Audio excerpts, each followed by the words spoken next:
Ladies and gentlemen, moving on towards the next topic, that is best role practices for city life, Mumbai. To present the same, I would like to invite Mr. Darwin. Mr. Darwin Dahlgren, and I request all the speakers to please stick to the time frame which we have given to you. The timer is right in front of you. Thank you so much.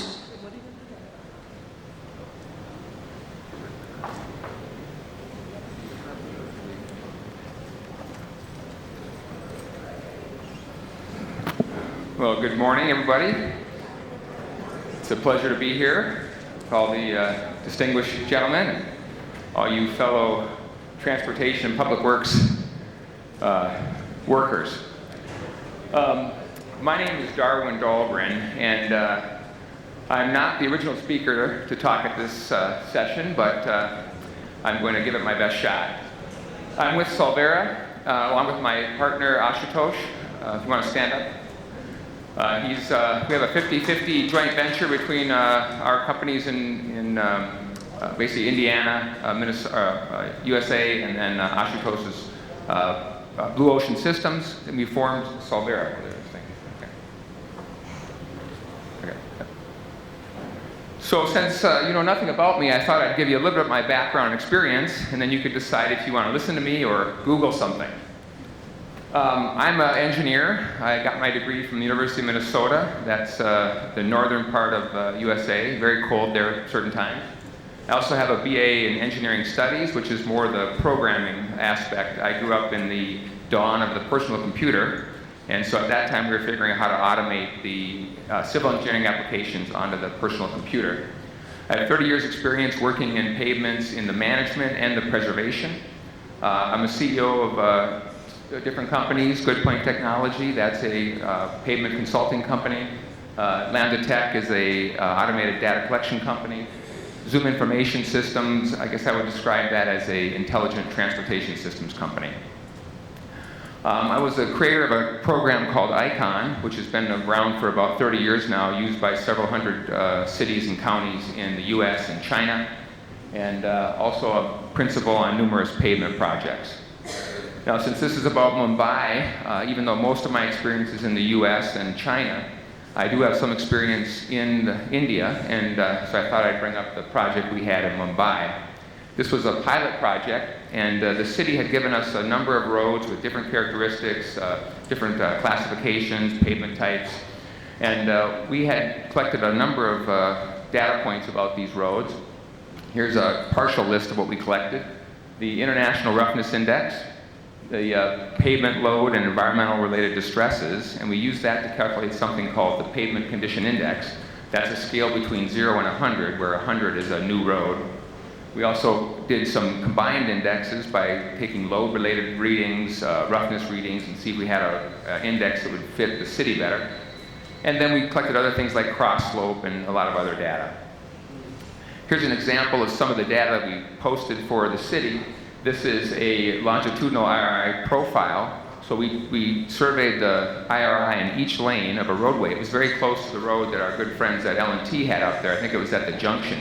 We teed into that road. And this is an IRI, and you can see the road's doing pretty well. The green and the yellow, dark green, light green, yellow, that's a pretty smooth road, under 4 IRI. And there's a few tough spots in there where it's red, and again, I'm going to kind of describe maybe a way that might help you find out what those problems are with this type of survey methodology.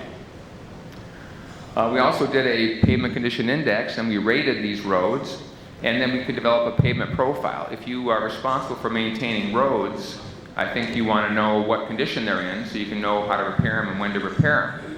And if you look at the lower right-hand corner there, you see a plot of the pavement condition. Farther to the right is the better roads. Farther to the left is the worse roads. And that's a pretty good distribution. That's very similar to a lot of the roads that we have in the US and in China. So these roads are maintained pretty much common like other agencies. We also use the ICON management system to develop some deliverables for them. We could develop some, what they call, performance curves. So if you have performance curves, then you can look at the past to project the future. And with that, we could predict the budgets and the future conditions of these roads, and thereby we could find some analysis for determining a maximum ROI for a necessary service level. And a service level is something like we want to maintain all our roads in the very good category of the PCI, for example. Another great thing about having a management system is you can communicate the results to staff, management, elected officials, and maybe even citizens if that's something that you want to do. Here's an example of just one of the analysis for maintaining a targeted average service level of 75 PCI. So the agency said we want to try and maintain these roads in very good condition. So what we did is we said, okay, let's use some of your current maintenance practices, which are doing pretty good, but is there a way to improve it at all? And we did that by adding what we call preventative maintenance strategies. The idea about that is to maintain the pavements in the highest possible condition for as long as possible. We want to maintain the integrity of the surface, and then it'll be cheaper in the long run to maintain them at that higher level. Now you can see that the top level, the light blue, is the roads in better condition. That grew a little bit more. We're about equal or maybe a little more in the lower category. And sometimes you have to make decisions. So fixing roads that are in really bad condition takes a lot of money, and you can't fix very many kilometers of roads. If you can divert some of that money and maintain roads at a higher level, you can save money. And then hopefully, at some point, when you are maintaining those roads, you can take that money and start to tackle the roads that are in the worst condition. Worst first is not a very good way of maintaining a network because it's highly expensive, and you have other roads that are falling by the wayside as you're spending that money on the worst roads. So when I took over this talk, which I heard about 48 hours ago, I had a bunch of ideas about the talk, and when I boil them all down, it kind of came under the subject of drainage. And if you looked at the pictures from our good friends LT, they had a bunch of pictures of potholes. And since I like interactive conversations, can anybody out there guess as to what the common theme was for all those pictures of the potholes that you saw on the screen? Anybody have a guess what was common to all of them? Water. Somebody said water. They all had water in them. Did you notice that? All those potholes had water in them. So our good friends before us came up and said, you know, drainage, that's one of the key things for a pavement. So we're going to talk about importance of drainage in pavement design, construction, and maintenance. And I think our friends before us had talked about you got to maintain these pavements because you want to have them be working dynamic pavements. We're also going to talk about some critical elements. There's many critical elements, and the L&T presentation showed a bunch of elements. I'm going to talk about a few critical ones that I notice being a person that's visiting Mumbai and doing some work on it. And then we're going to talk about some alternative designs. And some of it's kind of been touched on in the presentation before, but I'm going to try and take it a little further. And then I guess in honor of the Honorable Mr. Patel, where he said we should do some brainstorming, I'm going to challenge you with some research. Because one of the things I find that worked for us in the US is we pooled our funds. We created agencies that take pooled funds from various other constituents, put it together for research that's common and benefits a lot of other agencies. It's called pooled fund studies, where one agency, instead of covering the whole thing for $500,000, might only pay $20,000. And then you can pool that fund and do some research. So, one thing that we have in America, we say if you're going to have a good deal in real estate, you have to have three distinct things. That's called location, location, location. I don't know if you have that same saying here in India, but that's very important for pavements. So I think it's the same thing. If you're going to have good pavements, you got to have what? Drainage, drainage, drainage. So I'm going to talk a little bit about that today. Proper drainage is critical, and as from the pictures we saw before, we had all kinds of water problems, right? And concrete pavements not so much, because concrete pavements, depending on how you build them, are basically like a little mini bridge. They can bridge over voids for a little while until they crack, and then you have awful pavements, because they not only crack, they fault, and then you go like this and like this and like this. It's not very fun. Although I do like the white topping as a way to maybe save it and then extend it out a little bit rather than tearing it all up. So we want to try and reduce moisture, reduce the cracking, especially in the hot mix, because they were talking about how those tend to crack.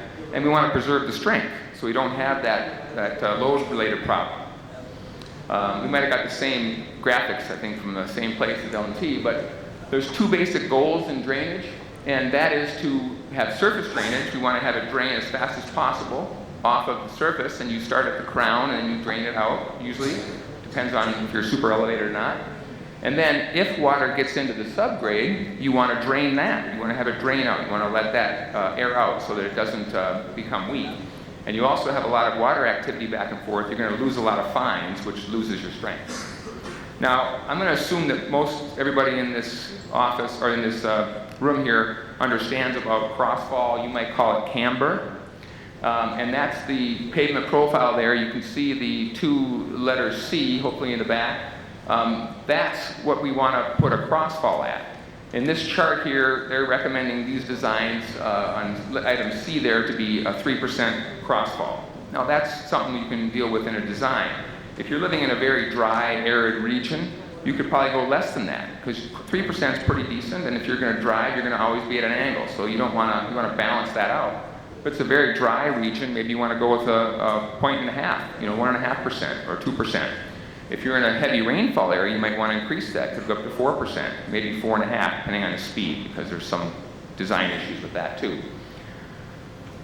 So this camber or crossfall can do a good job of draining the surface of the pavement, except if it's done improperly, like you don't have enough crossfall for the rain conditions, for example, or if you have warping. And this is usually done unintentionally, although I love that comment about the backfilling is going to be compacted by traffic, so that sometimes I guess it could work if it's done right, but I wouldn't want to do it. So what you do when you construct a road, you want to test all the compaction lists and make sure it's done right. If you have areas where it's not compacted well, it'll settle, and then what will happen is you'll have pooling water, and then pooling water creates other problems. Cracking is one of them, and once you crack the pavement, that's basically an entryway for water to get into the subgrade. And that's another reason why you want to maintain at a high level, if you want to seal the pavement for a non-porous design. I won't talk about super elevation, but so I think we had enough about that. We had a bunch of examples how poor pavements can suffer from drainage problems. There's some other safety issues there that you can read. And icing also, I think I saw some frost heaves in some of the pictures I saw up there. You don't want to have water in all the time if you have some freezing conditions. The other thing I want to talk about real quickly is utility cuts, because I don't know anything that can wreck the integrity of a surface of a pavement than multiple utility cuts. And even if they're repaired well, they can still have a very serious problem on the pavement. And I think I want to talk about the performance. This is a graph, this is statistical data from the Department of Public Works in San Francisco. They did a study where they broke pavements down into age ranges, from 0 to 5 years old, 6 to 10 years, 11 to 15 years, 16 to 20 years, and then they counted how many utility cuts. So for the black bar up there is no cuts. Red is 1 to 2, green is 3 to 9, 10 is yellow, or 10 or more is yellow. And you can see that the average pavement condition for those sections, certainly in the 0 to 5 years, is much higher with no cuts, right? If you look at the multiple cuts, it dropped way down. It went from the excellent category down to the fair category, or good category. And then it's a little bit closer in the weaning years. And you look at the ending life years, it's a big difference again. Because at that time, the pavement is so beat up that there's no surface integrity anymore. Philip Tidewater in '97 did a study on basic utility cuts and discussing how does that affect the life of a pavement. And he basically said that if you have multiple utility cuts, it can almost cut it down 50%. So think about that as a policy. Now, I don't have time to talk about utility cuts. I did bring with me a basic utility cut spec that if you want to use for your agency to just kind of review and see what might be a good policy to set for utility cuts, and I can be free to send that to you. You talk to me or Ashutosh, and we can get that to you.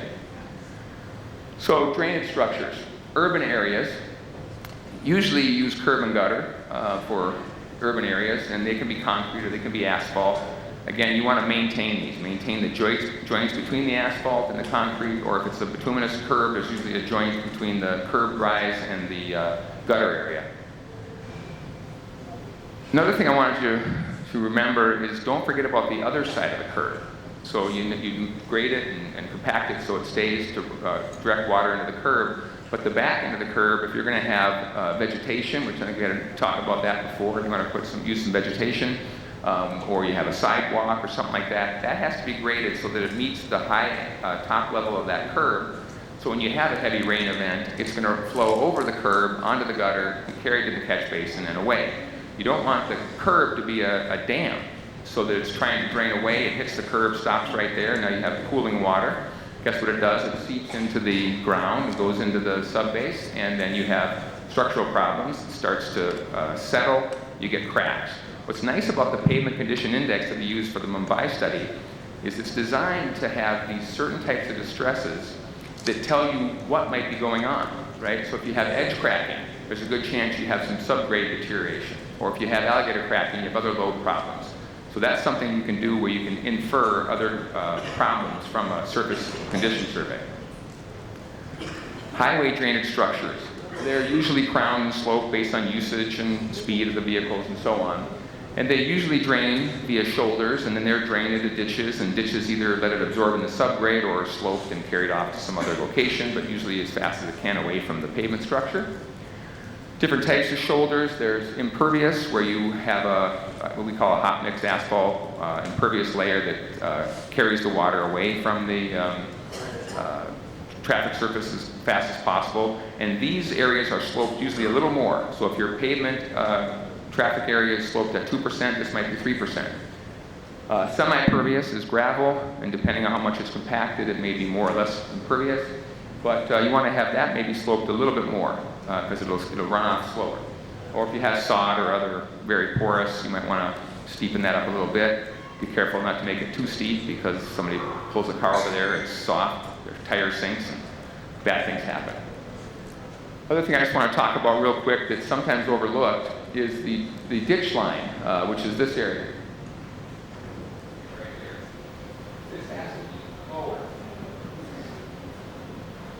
If you can see, there's an interface between what we call the engineered layers, the crushed rock, and the subgrade. The ditch line has to be lower than that so that you're not pooling water right at that interface, okay? And sometimes, of course, you can't get it, and you can do the outsloped version. Another thing that's important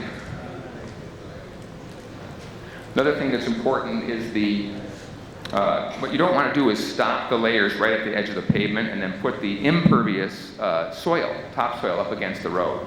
You want to have the layers, what we call daylighted, out wider than the road and exposed as much as possible to the downslope of the ditch. That way, if water does get in, it can go out easier and certainly flow away from the traffic area of the pavement. And if you notice that structure, it's really kind of, where it has the slope away, it looks like a train track. They do a great job of having that nice sloped pavement and having a good drainage, and they carry a lot of load, so it must be working somehow. Also, if you put in curbs in an incorrect way, that could also be a basically impervious layer that gets the bathtub effect. So you want to watch that, but if you do have the bathtub effect, you can also include, and there's certain reasons where you can't avoid it, you can add something that's called subsurface drainage. And this adds draining capacity when connected to like a permanent system, or maybe to what was talked about, an intelligent drainage system, so you can tell what's happening and where it's going right and where it's going wrong. What these under drains do is it prevents water from accumulating in the granular material, weakening it, and causing other problems. So that's an example of what a under drain system with curb and gutter would look like. You have it doesn't show up there, but must be a little light. But anyway, so you have your asphalt surface, your binder, your aggregate course, and then you have this other area which is the kind of the stone or the subgrade drainage layer. And I think there's another slide on that in the earlier presentation. Any water that does enter into that area is picked up. It's separated from the subgrade by that fabric, the dash line, and drains into the underdrain.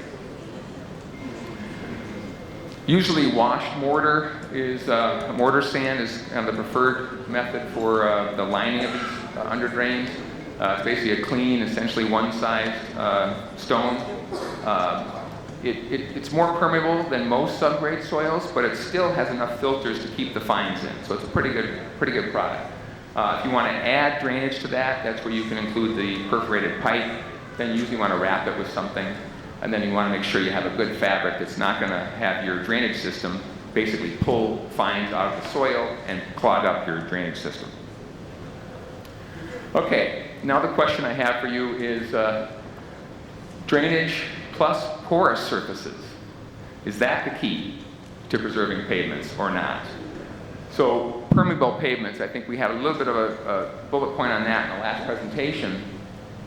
Permeable pavements, they actually direct water into the subgrade. That sounds awful because we were just talking about keeping the water out of there. But maybe in certain conditions where there is water, if you design a pavement to handle that kind of infiltration, that may extend the life. So there's two different types of permeable pavement applications. One is called the open graded friction course, OGFC, permeable pavement, and then one is what we call porous pavement, okay? So the first one, the graded friction course, that's where the first lift, the wear course, is what we call open graded or permeable. And then the layer below it is the same as before, either a hot mix asphalt or another impervious layer. And then the permeable wear course, that reduces the flow of water over the surface. Now it's usually done for some other reasons than the drainage conditions, but it flows within the lane or within the layer and out to the edge of the pavement. Typically these are used for safety. If you have a lot of rain, you want to reduce the water. Hydroplaning, it's another issue. Or if you want to reduce noise, they use it a lot of high traffic areas, high speed areas where they're by homes and they're complaining about the high speed noise in the highway.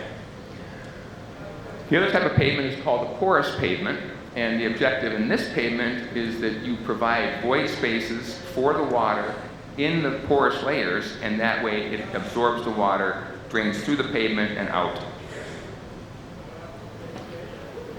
So for porous pavements, the good thing is that it reduces or maybe even eliminates the surface water drainage and the drainage structures, or the above ground drainage structures, I should say.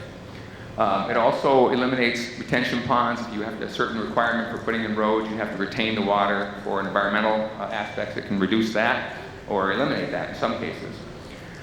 Now, what's typically bad for impervious pavements, the subgrade now is not protected from moisture. It actually is encouraging moisture to come in, and water purposely flows into the subbase. So the way these are designed is they're not like when you do a regular pavement, you'll have a structural requirement, and then that'll determine a pavement structure because of that design. But this thickness is determined by the rain events. So it's kind of, you're trying to figure out how much, what's the void percentage of the pavement, and how thick does it have to be to retain that kind of water for the environment. For these, typically you try and use stone material that might have a 35 to 40%, it's kind of high, but we're getting better engineered materials all the time. So you have a lot of voids in the pavement. Okay, I don't know if you've ever seen that thing where somebody puts rocks into a glass and then they pour smaller rocks and they pour sand in and they pour all these other things and then finally fill it up with water and it just keeps taking it. That's kind of what these porous pavements are. So for my research idea in the brainstorming, I'm thinking, can porous pavements be used primarily for high moisture locations, not just for safety or just for noise reduction? And then could you do some kind of combination of porous pavements and under drains to increase that flow in areas where, we've seen some very low areas where you have high tide come in and that action is really bad for pavements where it's washing in and out of the fines. So if there are some lower adjacent areas, could you pump that water or drain it if it's low enough, or pump it to that area during the high tides and then pump it back when the tide goes out? A little bit off the wall, but again, we've asked for some brainstorming, and you guys got a great test bed here in Mumbai where you have plenty of areas that love their water, and you have a lot of rainfall. So porous pavements They naturally offer surface and subgrade drainage, so it's designed to handle this kind of infiltration. Maybe not to the high extent that you might have, but maybe there's some new breakthroughs that the city of Mumbai or people in this industry could come up with. They're high structural strength because they're usually thicker than the densely graded pavements. And the aggregate interlocking plus that increased thickness spreads out the footing.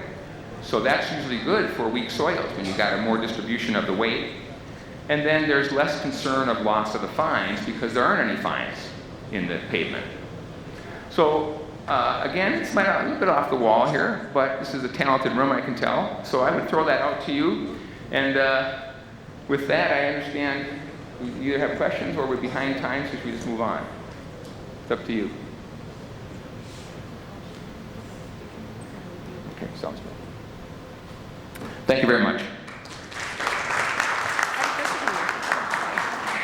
So, ladies and gentlemen, after this fantastic presentation, I request Mr. Darwin to please join us back on the stage, and to felicitate him, I request Dr. Sri Hari to join us on the dais. So, can we have the memento, please?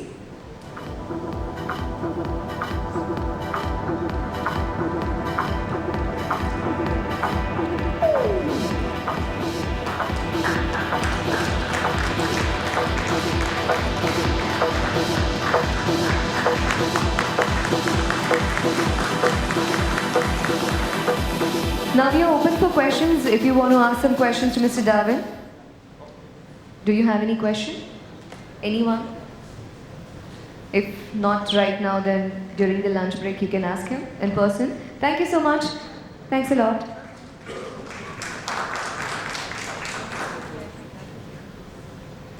you want to ask some questions?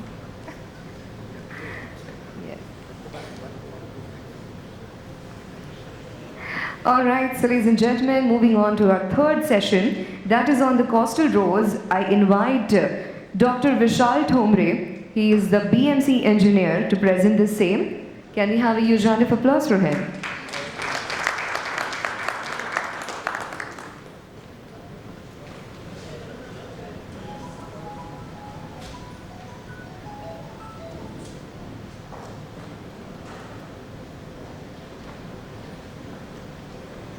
Respected Sri Engineer Rahul Shivale sir, MP, senior engineers and ladies and gentlemen. Before going to my presentation, I will just add something to what L&T has shown regarding pavements. Yes, when Engineer Rahul Shivale was in MCGM as a standing committee chairman, he had always pushed us for doing some research work. And thin white topping is his brainchild, how thin white topping came in Mumbai in the year 2006. And we were the first one in India to start thin white topping and ultra thin white topping by using M60 grade of concrete from 2006. And we are just developing and going further. Yeah, good morning. First of all, I am very much thankful for Construction Times and organizer ARK Media. I will be just sharing what we are going to do in Coastal Road. It's just a brief description of our project. Well, just background of this project. Government of Maharashtra has formed one joint technical committee in the year 2011. Then they had studied all alignment, and finally they came with a report that we should have a coastal road from Nariman Point up to Kandivali having a length of 35.60 kilometers. The main function of the committee was to decongest the traffic and have good roads. As per their reports, as per the feasibility report, international consultant was appointed as a DPR consultant to pose our consultant. They had given DPR report for the length of 29.2 kilometers in Mumbai, which starts from Princess Street Flyover up to Kandivali. Just brief description of project. The proposed project involves construction of various items like landfill roads on reclaimed area, bridges. There will be tunnels below the ground, below the sea. I would rather say interchanges. There are four interchanges for phase 1, culverts, pedestrian under bypass and footway bridge.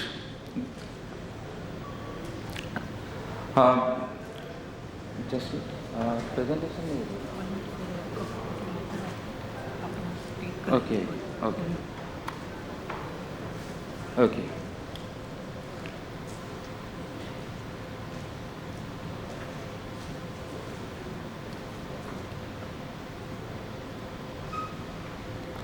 I think presentation there.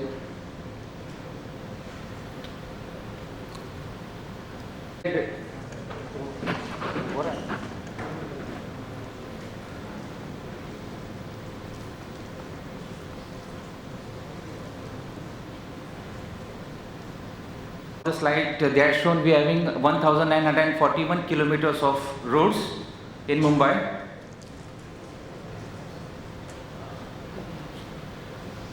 Okay, yeah, thank you. So these are the various points. The proposed project involves construction of combination of landfill roads on reclaimed area. We will be reclaim about 90 hectares of sea. There will be bridges, tunnels. The diameter of tunnel will be approximately 12 meters. We will be having two tunnels, one moving towards North Mumbai and one coming towards South Mumbai. There will be 4 interchanges at different locations, culverts, pedestrian under bypass and footway bridge. Well, this is the final alignment. Our DPR consultant has studied various alignment. We had studied near about 7 alignment, and out of this we had just finalized this alignment. It starts from it starts from Princess Street flyovers and it ends at Kandivali. The top portion shows the southern part, which we had taken for phase 1 project, and second is phase 2 project, which starts from Bandra to Kandivali. This is alignment 1. We will be reclaiming near about 9.20 hectares in package 1. It starts from Princess Street flyover up to Priyadarshini Park.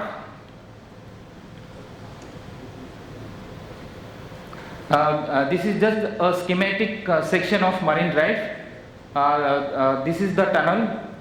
In between, we are having two lanes of 3.5 meter width.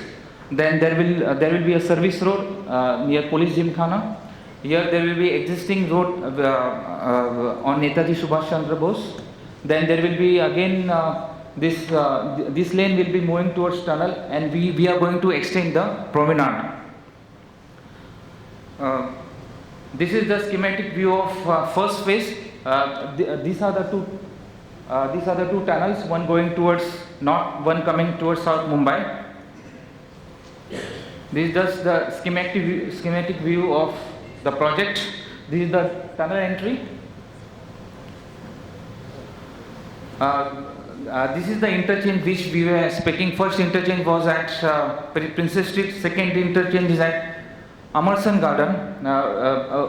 People who want to go to Coastal Road, they can come from Bulabai Desai Road. They can directly go to Coastal Road, and vice versa from Coastal Road to Bulabai Desai Road. So they can use this interchange. This is the second phase. I mean to say a second section of our project, which starts from Mahalakshmi Temple to Market or to Baroda Palace.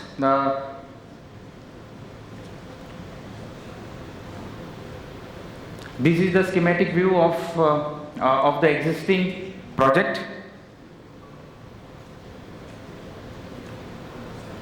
We have done lots of traffic analysis of Mumbai at different points. This is just a graphical representation of different traffic points. These are the various interchanges which we are going to provide in this project. One at entry and exit tunnel at Princess Street flyover. Second is at Amarsan Junction. Third is at Haji Ali, and fourth is at Worli Sea Face. This is at Amarsan Junction. This is just a traffic arrangement, how traffic will be moving. Again, this is the traffic disposal at intersection. Same how traffic is going to fly at various places. Third intersection is at Worli.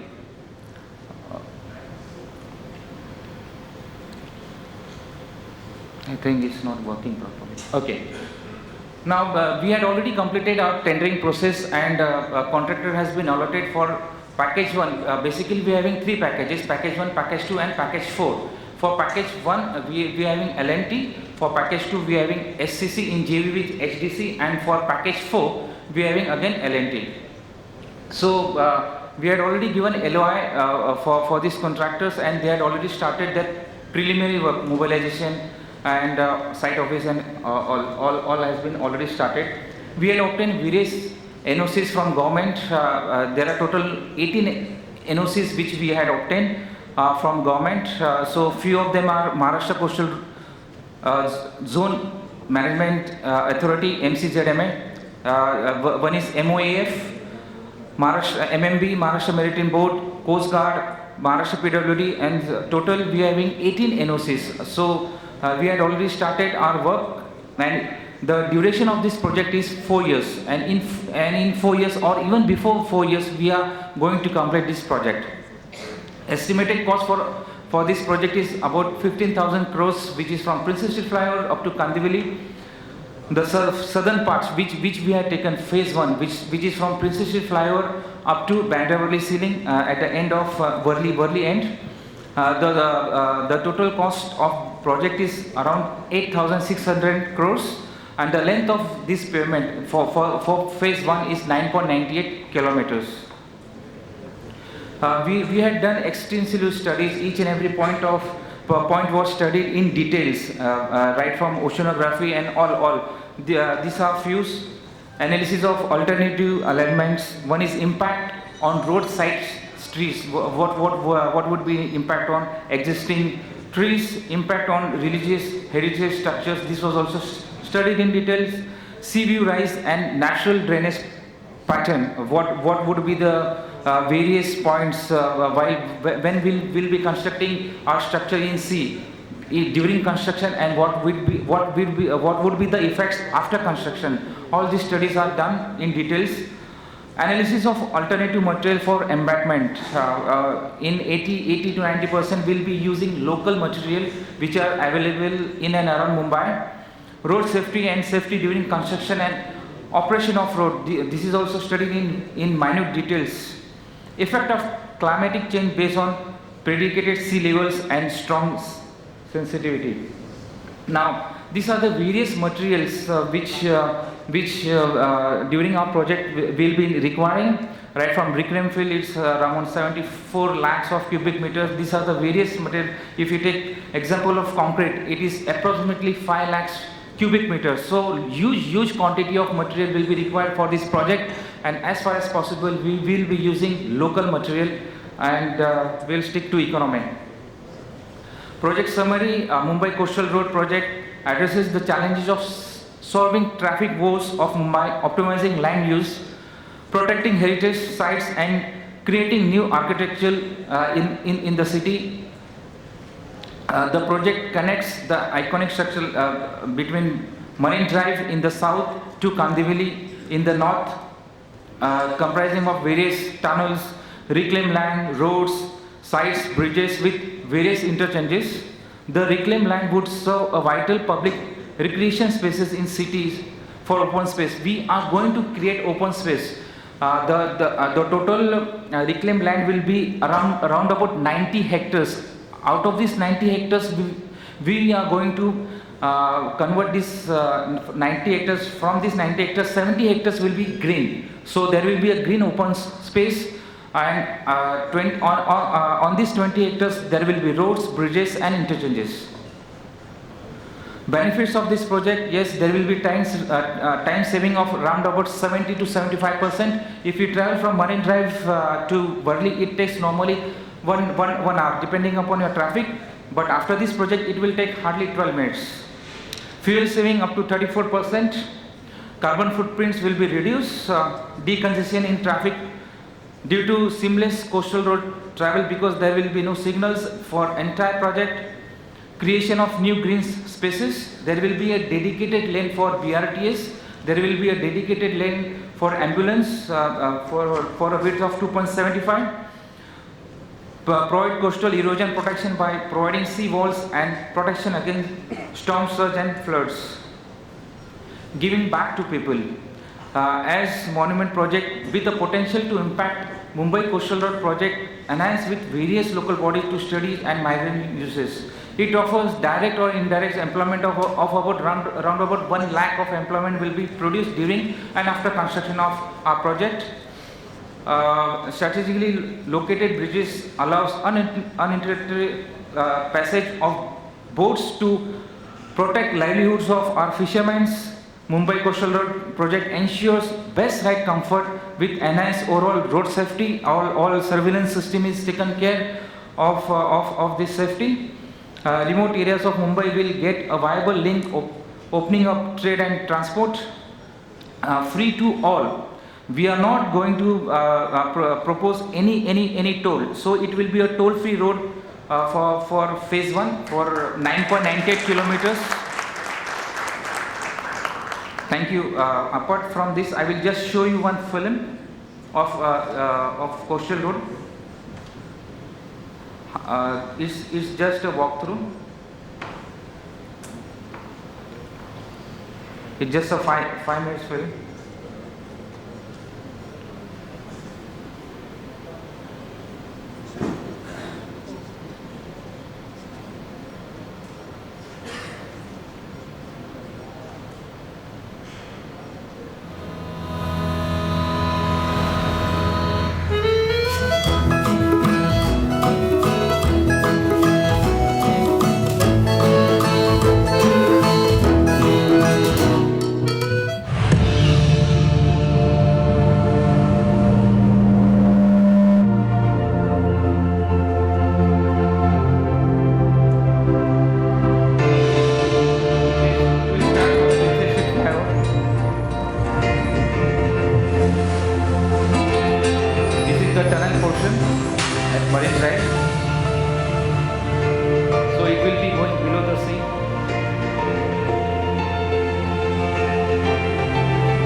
The tunnel going towards North Mumbai.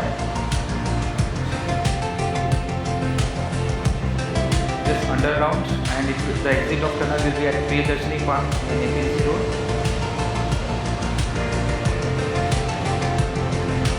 All types of safety precautions have been taken during design.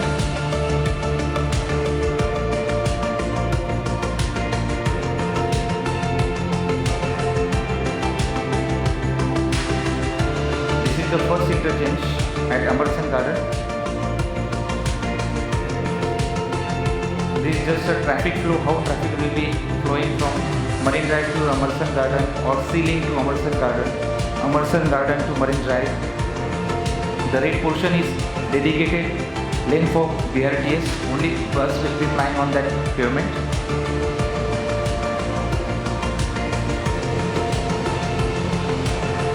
This is the first interchange at Amarsan Garden, so that Coastal Road people can go to Gulabai Desai Road and Gulabai Desai Road people can go to Coastal Road.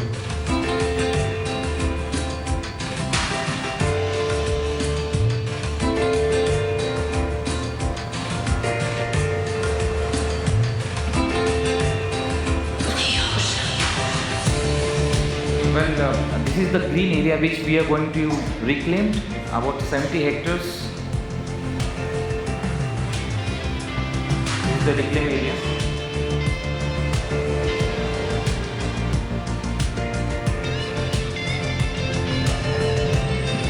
That one is second interchange at Hajiari Junction.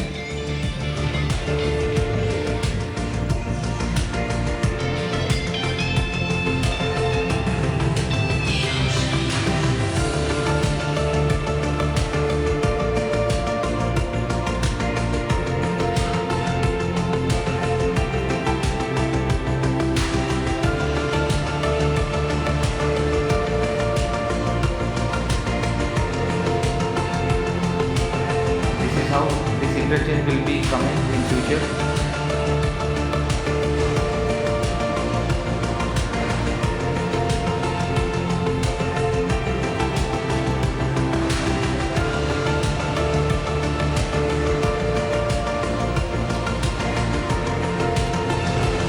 Again, this is traffic arrangements from Tardev to Marine Drive, then Tardev to Sea-Link, Worli to Marine Drive, Worli to Sea-Link without disturbing any traffic.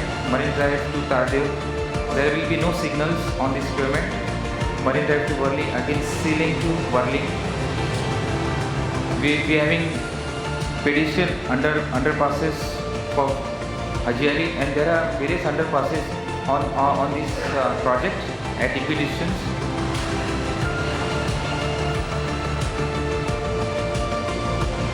This is the top view of this project. This navigational bridge.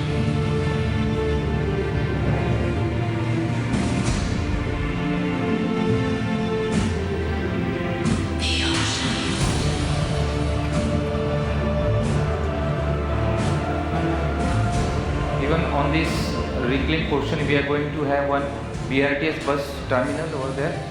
There will be multi-stored car parking, but it will be below the ground. Top will be green surface. This is again the traffic arrangement from Prabhadevi to again Sea-Link to Prabhadevi.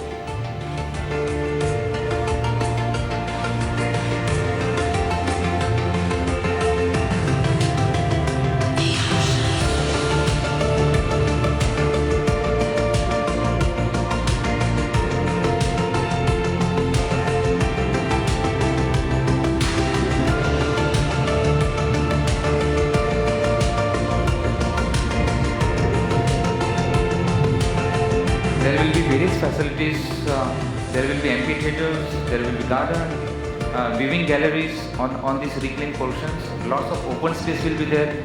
There will be cycle track, jogging track, beautiful promenade will be there.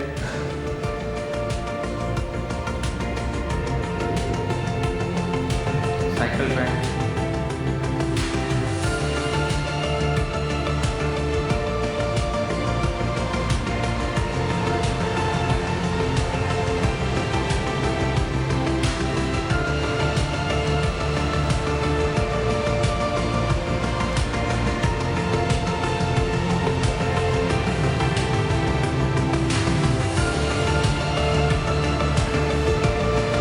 Project will not affect any heritage structures of Mumbai.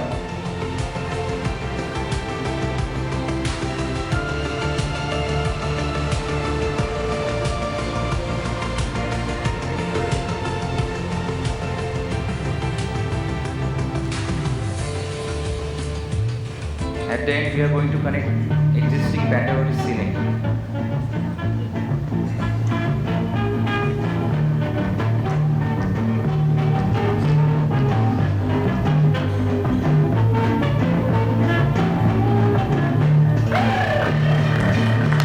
Thank you so much. Thank you. We really require your suggestions for this project. Any good suggestions are always welcome. And the time period for this project is only 48 months. Yes, sir. Please.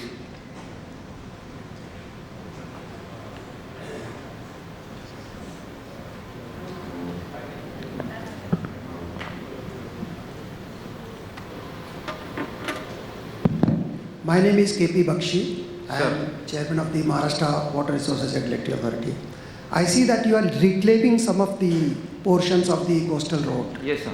You must be knowing that the Mumbai Metro Line 3, which is excavating, there are 3-4 parts, package 7, right up to package 7.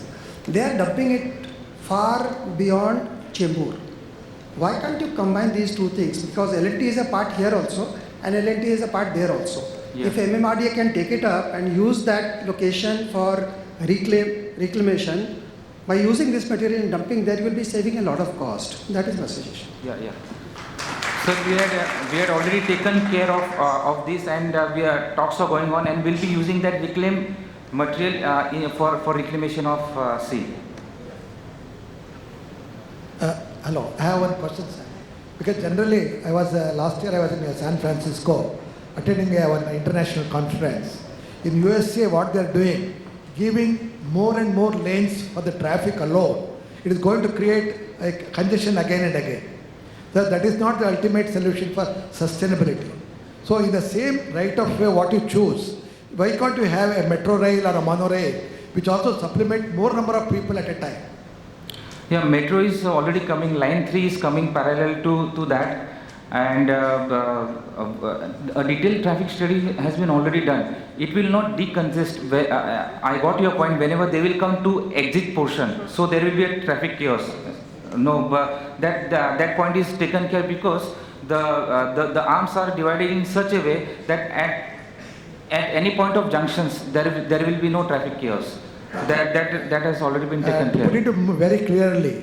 Yeah, I will for traffic study. I can No, give you all not the traffic details. study. Yeah. My question is very simple. The Mumbai capacity- 3 is running parallel to No, that. no, not only that. The number of lanes you are creating, obviously, which you have seen, most of the roads are which was not congested earlier, is getting congested nowadays. When you avoid it, the mass transportation, we believe, is the only solution. The Government of India, Ministry of Urban Development, is also focusing that for the future, for sustainability, 70% of the trips are people Yeah, it should be transportation, mass transport. Yeah, mass transport. That is single largest people that can carried on the transit network. Yes. So when we are spending so much of money, why can't you integrate a mass transportation also on the same right of way, elevated one, so that even Japan and other places they have gone, having 2 or 3 modes of transportation. Topmost layer, one metro rail is going. Below that we have some kind of brackets there. Monorail is going little as a feeder, and below that road transportation going on. Because that means supplementing as a feeder service could be a best solution for the future for sustainability. Yeah, sir, point is well taken.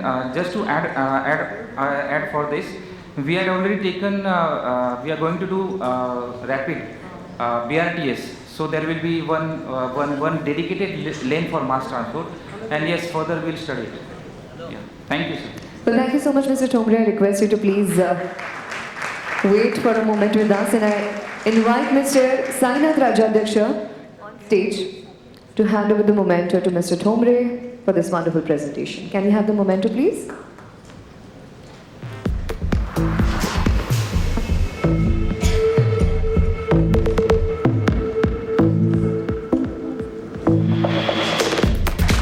Thank you so much.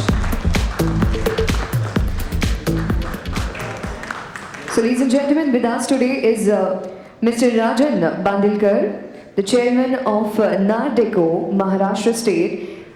So, I request Dr. Sri Hari to please join us on stage to felicitate him with the bouquet of lovely flowers.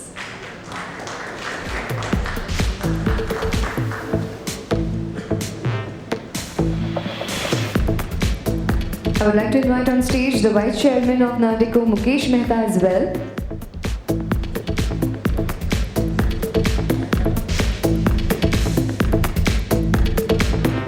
Along with that, I would like to invite on stage Honorable Consulate General of the Consulate General of Republic of Iraq, Dr. Ghazi Al-Topi, as well.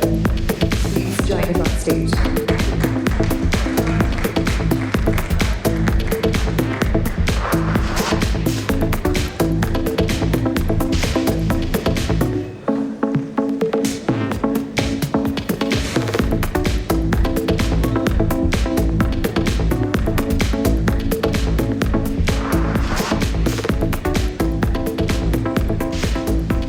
We would like to invite on stage Mr. Shashi Nair from Times of India.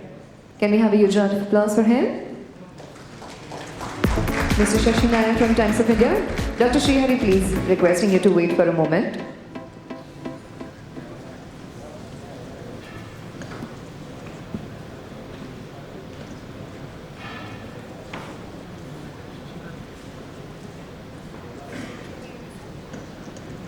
Thank you so much, Dr. Srihari. I will call you again after some time. Ladies and gentlemen, today's event has been initiated and supported by Honorable Member of Parliament, Mr. Rahul Shivai. So we would like to show you an AV. I would like to drive your attention towards the screen. The theme AV. Can we have the AV, please?